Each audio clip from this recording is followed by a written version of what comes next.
Selamat pagi Tribuners dimanapun Anda berada. Ada yang tahu nggak objek wisata terbaru apa yang akan hadir di Tanjung Enim, Kecamatan Lawang Kidul, Kabupaten Muara Enim, Sumatera Selatan? Kalau ada yang tahu, kira-kira apa ya? Saat ini saya telah berada di lokasi tersebut. Lokasi apakah dia dan objek wisata apakah dia? Yang saat ini masih dalam progres pembangunan. Ikutin terus, jangan kemana-mana, tetap stay tune di Tribun Sumsel Channel. Ayo kita langsung masuk ke dalam. Oke, kita akan masuk ke dalam.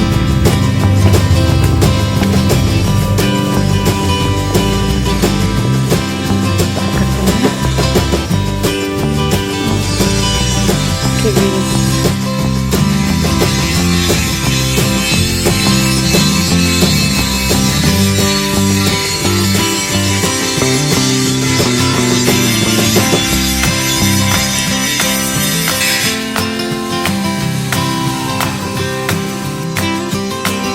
iya ya. Oke.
Jangan lupa subscribe, share, komen, dan like ya.